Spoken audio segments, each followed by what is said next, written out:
Good morning, students. Last class we have discussed about the stages in the development of anther.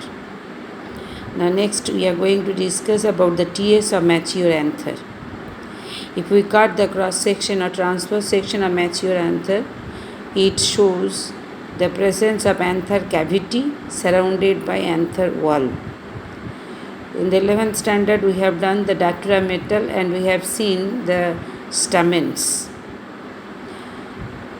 Each and every stamen is having two parts, the anther lobes and filament. And the stamen of datura metal, we have seen there are two lobes are there. That's why it is called bilobed. And each lobe is having two theca or chambers. So the term is used, it is called dithecus. These words we have discussed in 11th standard. So a typical anther is tetrasporangiate. Two chambers are there also called in pteridophyte, it is called sporangium. So each lobe is having two sporangia. So the two lobes are there. So there are four sporangia are there. That's why the term is used. A typical anther is tetrasporangiate.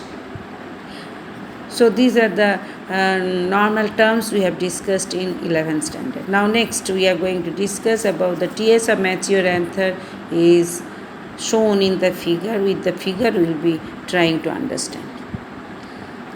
TS of anther shows the fall. We know previous class we have discussed there are four consecutive layers are there from periphery towards the center.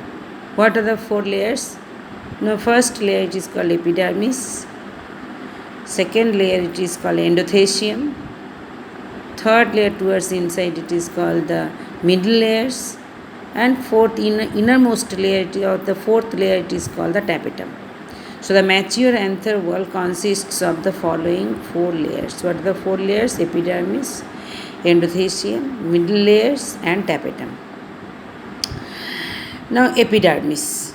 Epidermis generally it is a single layer and protective in nature. The cells undergo repeated anticlinal division to cope up with the rapid enlarging internal tissues.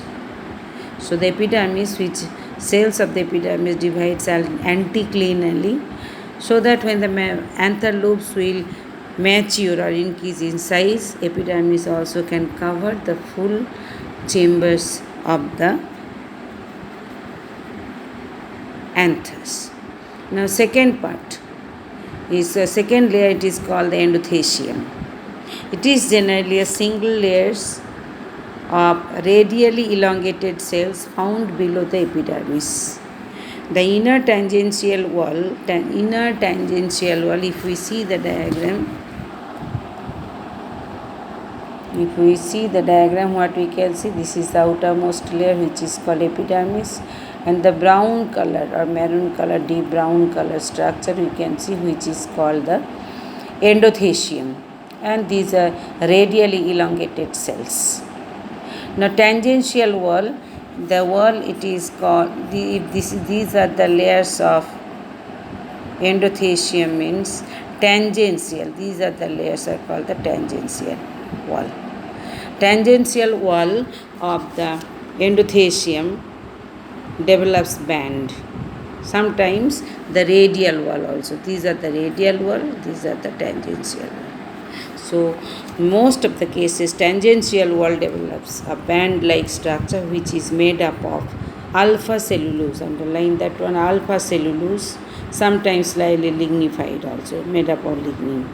The cells of this layer are hygroscopic. That means they can absorb water, and in absence of water again they will be squeezing, hygroscopic.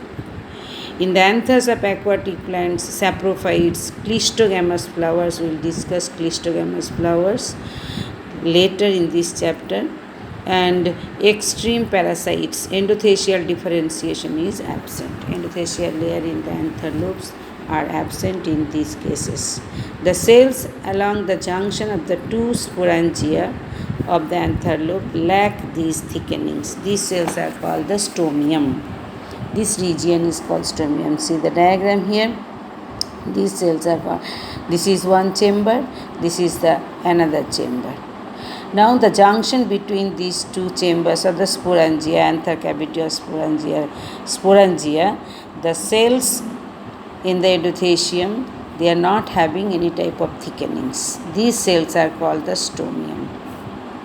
And this region, along with the hygroscopic nature of the endothecium, helps in the dehiscence of anther at maturity. When the anther will mature, pollen grains will be developing fully inside the anther lobes.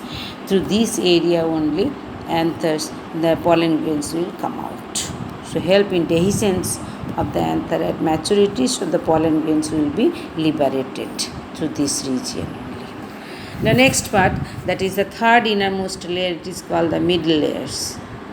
Middle layers having 2 to 3 layers of the cells next to the endothecium, which constitute the middle layers. They are generally ephemeral. What do you mean by ephemeral?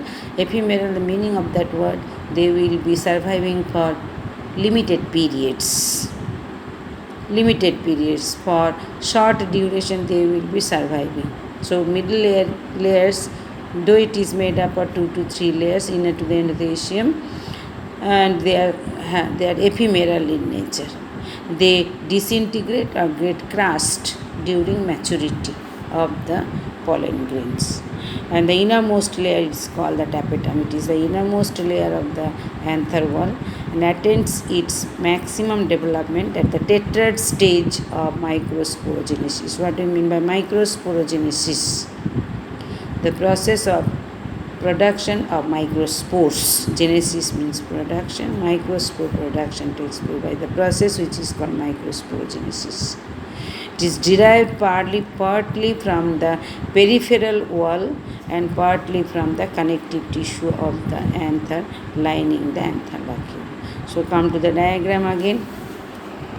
This is the blue color structure we can see, that is called the tapetum, which partly develops from the peripheral layers, that means the middle layers, and partly from the connective tissue. These two chambers are having the bluish color connective tissue. So the tapetal layer partly develops from the peripheral layers, partly develops from the connective tissue of the anther lobes, anther lining the anther locule. Thus the tapetal is dual in origin.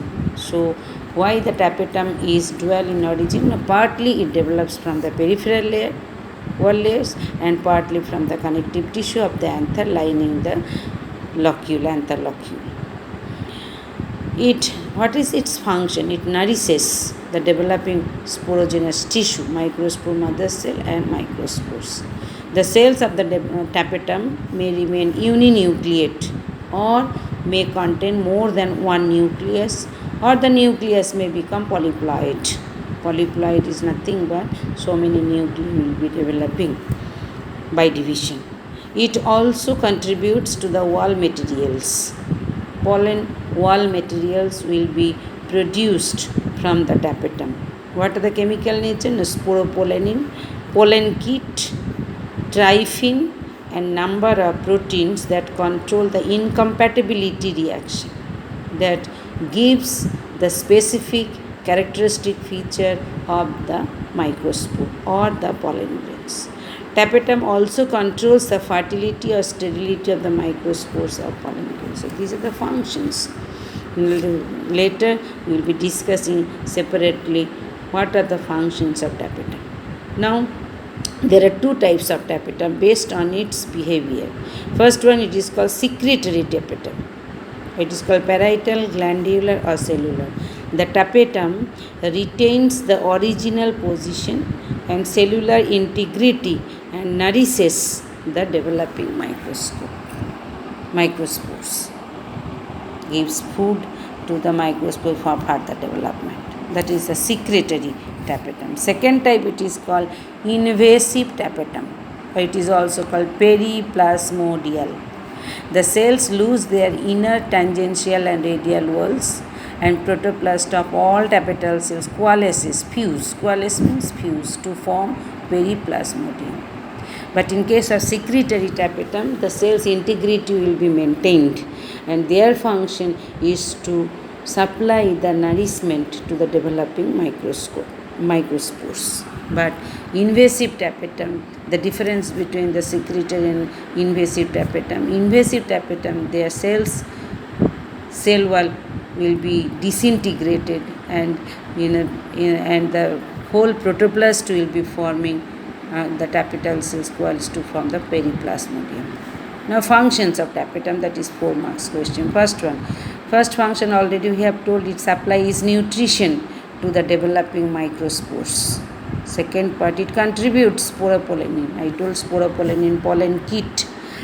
Then tryphin, and the number of proteins that control incompatibility reaction of the microspores. So second function, it contributes sporopollenin through ubised bodies, thus play an important role in pollen wall formation.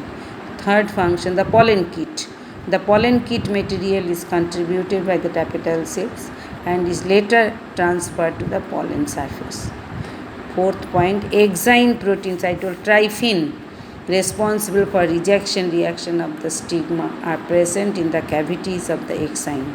These proteins derived from the tapetal cells. What is the name of the protein? Tryphin, and some other proteins are also responsible for rejection reaction of the stigma, are present in the cavities of the exine.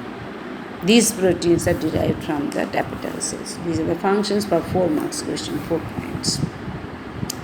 Now inside the box, do you know, many botanists speak third type of tapetal cells. So 2 types already we have discussed, secretory and invasive. Third type, it is called the amoeboid, where the cell wall is not lost. The cells protrude into the anther cavity through an amoeboid movement. This type is often associated with male sterility and should not be confused with the periplasmodial type.